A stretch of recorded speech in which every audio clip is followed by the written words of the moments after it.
could have seen this coming if you were really, really paying close attention? I don't know about the playing fair part of it. I think that's an idea from the outside. I've never heard that before, but I'm not in the know. But I do know that Ron was very respectful of this audience and loves them dearly. And in many instances did set us up, did allow us to be ready for the moment that we saw. I'm not sure if this one we were quite ready for it or not, but it certainly didn't come out of not playing fair. It came out of a creative vision. And to me, that's what got us there in the first place. So to me, that's fair.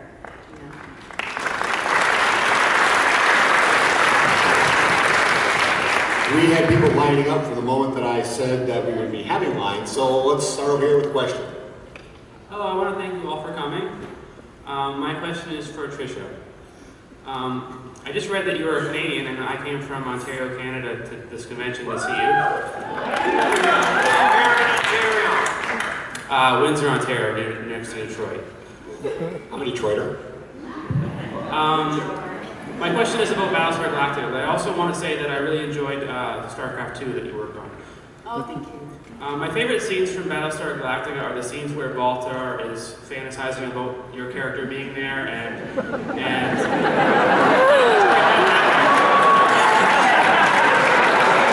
hallucinations of your character. And then my favorite episode is when you show up in person on the ship and he can't tell the difference between what are his hallucinations and what is Shelley Godfrey. Yes. So I was wondering what your thoughts are on that episode and the dynamic there between your character and Baltar. I love James Callis, and we got along from the first moment that we met each other, and he's an incredible guy to work with, as was everybody on the cast. He was so supportive of me being a brand new actor and having 99% of his scenes, especially for the first couple years with me. Super supportive, and he gave me that support and that trust he helped me trust myself to go out there and do, take risks and have fun with it. But the Shelley Godfrey character, I had so much fun doing that because I got, up until that point, I had basically been head 6, I think, and head 6 was kind of limiting to play as an actor. I'm like, okay, all I really got to do is kind of slink around and whisper, and so Shelley was fun because I got to be a little, do a different side of a 6, and got to be a little mean to James, so that was fun. And then I liked, later on, I think it was Razor, that we found out what happened to her, how she got off the ship. Yeah, I got an airlock too. Only because of Cavill. Yeah, I don't know if I'm really answering your question, but that was fun. Shelley was definitely fun because I tried to play her a little bit more uptight, and she walked different, and she had glasses on, and she was really adamant that Baltar was bad. And yeah, so that was fun. Well, that's one thing you did really well, both you and Grace. No matter what version of 6 you were, no matter what, irrespective of hair, irrespective of everything, the audience instantly knew which version you were. How did you do that? I mean, you and Grace both had the ability to instantly let people know which version you were. Well, I think Shelley was the first one, and then Gina was the next one. Or I might have them backwards. Maybe Gina was first. Gina was definitely different because I liked the idea. I wanted to bring post-traumatic stress disorder, so I talked to Ron about that with her. So I wanted her to be a much more wounded character, and I liked the idea that cylons could suffer a psychological illness after going through the situation that she went through, and I thought that was fun to play with. But to me, I saw them all as individual people, sort of like they were, so that it wasn't hard to play, get confused of which one was which, because to me they were different. It was almost like they were twin. They had to be similar enough because they came from the same base model, but their individual experiences flavored who they were. They had individual consciousness. So I played a little bit with body language, like Shelley was more uptight. Natalie in the last season was more of the political person. She was more, she had maybe more stature, but she wasn't uptight. So I tried to play with physicality a little bit too. Gina was wounded, so she was more slouched a little bit more. And even when she got onto, when Baltar snuck her out, before she blew herself and the ship up, she was more shy, like a wounded animal. Question over here. Hi, this question is for everybody. One of the things, at least I really loved about Battlestar Galactica, is that it seemed to really respect whether characters were agnostic, atheistic, or believers. Is there a religious issue, religious concept like that you wish the show had talked about, or that you wish other shows would talk about?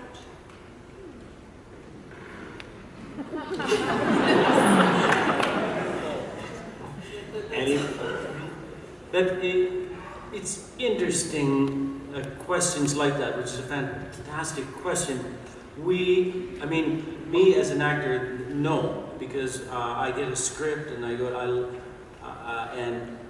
my job is not to search out something and go somewhere. Is this, Saul, Tigh, whatever we end up developing, Ron and Michael and I, or whoever is involved in it, where do you think Tigh sits in this? And they wrote the character for me as we went along. And a question like this, I think, geez, I should be able to think of something, a way to answer that. But in all honesty, there is nothing that I can think of that I would like the folks at Battlestar to have challenged. It's wonderful to do these conventions with these fellow fools and you people. I'll tell you, because when you ask these questions, I think, oh God, that's right. They mean the head six and the siege with Baltar. I forgot about those. And as she's asking, oh man, you remember when he was in the office and then he gets in? Oh God, they're so funny, man. It was just priceless. And you never, when do we think of that? We never, so that's, anyways, how's that for an answer?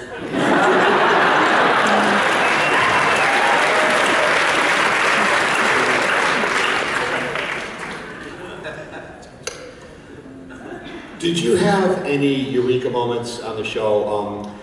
That reminded me of a question, is that in that Hogan, your character says that our mumbo jumbo was merging with their mumbo jumbo. And remember that Laura was following the prophets of Pythia, right? Yes. We learned that Pythia was on the journey to the original Earth, which means that humans were following a book written by a Cylon. Yes. Yes. So you realize that, right? Yeah. Well, I'm not dumb. I don't realize that. So there were a lot of little eureka moments like that in the show. Did you find any that you just went, how cool is this? Because you're talking about Ron's vision. And Ron did a lot of things in there where if you caught it, you caught it, and if you didn't, you didn't. And there are a lot of nuggets in there. Did you find anything that were particularly interesting for you? Mary can start, or anybody after. I have to go with Michael on this one. That is exactly the kind of thing that were probably nuggets for all of you, or eureka moments for you all, where when we're inside of it, we're playing a human moment of interaction. What do I need from that person? What are they trying to get from me? Are we going to live or die? Does this scripture make sense? Does this Kamala work? What kind of effect does this have? How long will I be in jail? What, it varies, right? Who is this woman that just showed up? I remember when Kate's character showed up, it was just, what? I don't think I ever, till later on, and quite often it is in a situation like this with you and with all of you, or when you all come to our tables and tell us things about the show, that we have the ability that you have to see those things. And this idea that Laura was studying scripture that was created by the Cylons would not have been at all something that Laura would have dealt with. Do you know what I'm saying? Really, truly. Because even if she did, it didn't matter. It matters thematically from the outside. True. Do you know what I'm saying? Yeah, I know exactly what you're saying. In the humanity of it, it would have been, well, is this going to help us survive or not? Is knowing this, what do I do with it? There were moments, and I don't remember what they were, but I do remember the feeling. I do remember the feeling of going, I have no idea what to do with this info, you know, as Laura. So perhaps those were all those moments that you're referring to. Did you guys, you know what I'm saying? I completely agree with you, and for me, I didn't know what 6 was the entire 5 years. So I had to very early on kind of disassociate myself from trying to figure it out. Because I asked Ron many times, and some of you may have heard me say this before, but Ron did a series Bible, and everybody, all the main characters had like 2-3 page backstories, everything. And here I am, the newest actor on the group, and my backstory was the machine as woman. And I went, little help here? And he said, well, I haven't quite figured out everything. The cylons, you're the known cylon at this point, so that's all I got for you. And every time I asked him, especially with the scene where everybody thinks I was channeling Starbuck, but I wasn't. I was just in sweatsuit. But it's kind of funny looking back. You guys thought I was channeling Starbuck. But I lost my train of thought. Darn it. Oh, that's the episode that we flirted. I teased him about maybe I was just a chip in his brain. And I asked Ron many times. I said, "Am I a chip? Am I figment? Is that his imagination? Is he going crazy? Am I an angel? What am I?" And he wouldn't tell me. So I learned very early on. I just had to kind of separate that. And then I agree with Mary. You kind of take each moment as a human or Cylon moment. And just what are you doing in this scene? So watching it from the outside, you guys pick up on that a lot more. And there's probably a lot of those eureka moments with the 6th character because she was always talking about God. I actually wrote down at one point how many times they were done in one script. I'm like, I'm sick of saying God is love and all these things. And I actually wrote down on a piece of paper all the times I was talking about God in that episode. And I didn't really know at the time what it was meaning or whatever, but looking back on it now, it probably had a lot of relevance. Richard, you wanted the original Battlestar to go much more in depth as far as religion and philosophy. So even though your character, religion was not really part of that equation, did you find the element of how it explored religion and philosophy much more satisfying in this version than you did in your frustrated original version? Talk to us about your efforts to bring more depth into the original Battlestar, I guess is what I'm asking. Interesting.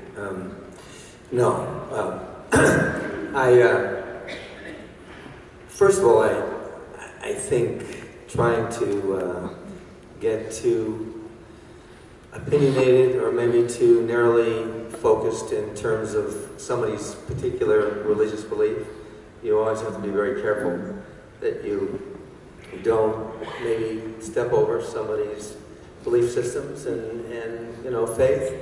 But I do think that most people believe in something. Most people ask those deeper questions. But I do think in the new Battlestar that what I found really wonderful is how they kind of brought in some of the metaphors dealing with the monotheist and the polytheist and how we all think the other guy is the bad guy. The other guy is the other one that doesn't get it. We're right, you're wrong. Religions sometimes tend to, I'm right, you're wrong. And I sometimes think that it was interesting how he juxtapositioned that and made the humans the monotheist and the Cylons the polytheist, right? So the humans, in a sense, were looking a little bit back on themselves and realizing the judgment they had for the Cylons was a little bit of their judgment for themselves. And I thought it was a very interesting way he twisted that around. And that was the brilliance of Ron Moore, of helping us to look at ourselves, tricking us into looking at ourselves and realizing how our judgment gets in the way of actually seeing 360 degrees. But I always thought that Battlestar always dealt with a religious issue in some way. You know, you had the Lords of Cobol, and that was a little bit more like the, skipping my head, the what? In Utah, the Mormons, I'm sorry, out the window. But there was a lot of that Mormon theology was written through the original Battlestar. And then the new Battlestar went more into the, we had the Egyptian and Mayan motif as well. And then the new one went into more in the Greek mythology. And then it got into, I think, a little bit, and I'm not sure if the metaphor, did Ron ever speak to it? Almost a little bit like the Muslim, Christian kind of challenge, fight, battle over the many, many centuries. I'm not sure. Well, I think since this was in many respects a way to look at the world at the time and the war on terror, the war in Iraq, I think the theme of our God is bigger and better than your God is kind of a metaphor for what's going on in the world right now. Right. So I think that's kind of what was intended. Over here, another question. Thank you all for coming. You are all lovely, and Mary, you just played one of my favorite characters ever on TV, so thank you. My question is for everyone on the panel. What was your favorite moment to play? Like, what affected you most? Probably dying, but...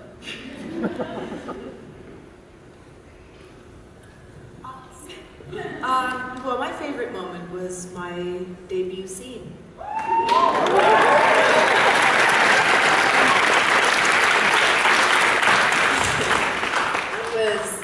Amazing. My first day on the set, I'm meeting everybody for the very first time and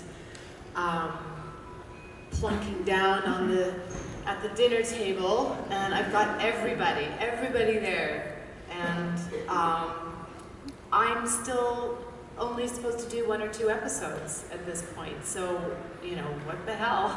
I'm gonna have a good time.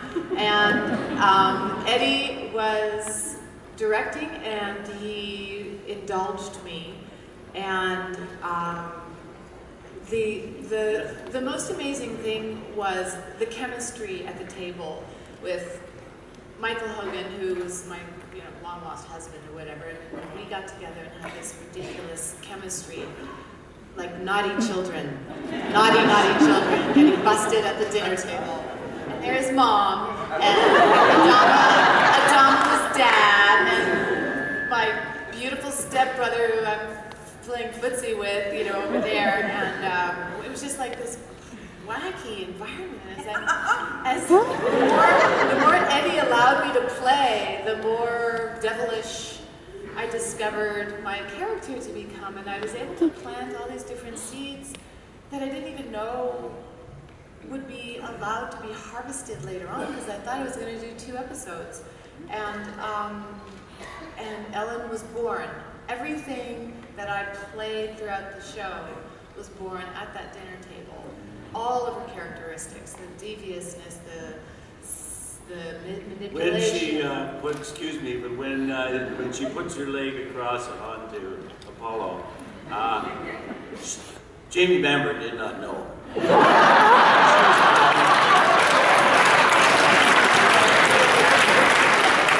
you watch the scene again, take a look at Bamber's face. Take a look at the color of his skin. And the more stoic the more loose and like sort of flippy I became, the more stoic this one became, and the more stoic Adama became. So at that one point when I went to Adama, I hit him so hard with that boot because I wanted him to crack. I wanted him to crack, and he just went. And then said, "I think it's time to go." Yeah, because he was directing, so he was in control.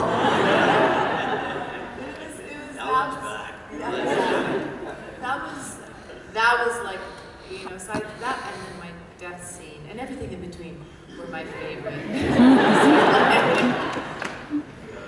Another one, the audience. My question is mostly for Mary, but everybody, I think, pitch in. Where are you? Right here. Okay. Yeah, thank you. I come from a family of readers, and we grew up, my parents would read books aloud to us, all of my sisters, and we'd pass the book around. It's kind of a culture in our family. So what really got me about the Roslyn Adama romance was that shared intimacy through shared literature.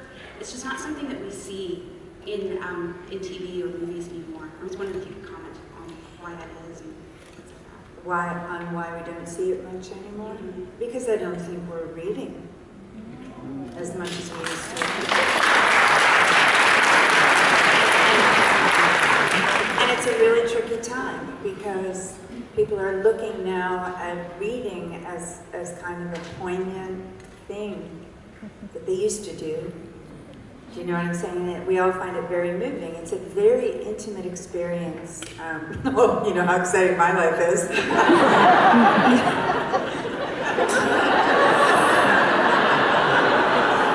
Sorry, I just realized how weird that sounded.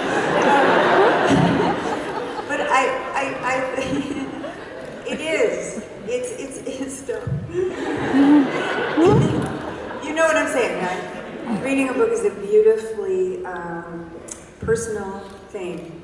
Turning a page, seeing the page around, seeing a new page.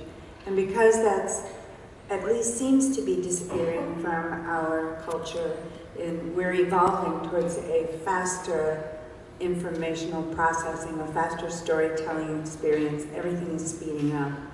So when we see, as we did in Battlestar, someone reading to someone else, even that was even the more poignant part of it, was the idea of reading to an adult. We still are allowing ourselves to read books to our children. We're holding on to that. But to actually see the activity, the main activity of intimacy being reading a book to another person, I think it just reaches way back into our DNA. It's something we know that used to be a mainstay of creative activity, and it is no longer. So I think that's why it kind of gets to you.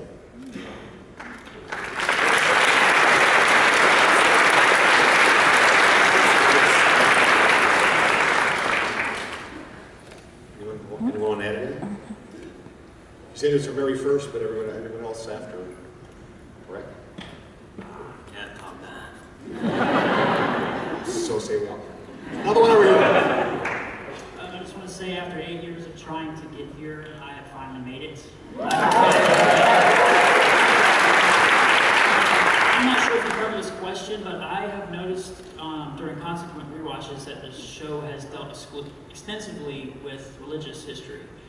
Just as our current civilization went from polytheism to monotheism, do you think that we will ever revert back to polytheism in the future? Do you see the three major religions basically being considered obsolete maybe within 100 to 200 years' time?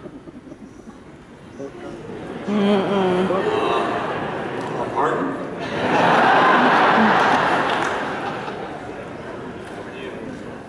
Anyone want to tackle that one? Richard, go ahead. Sure, okay.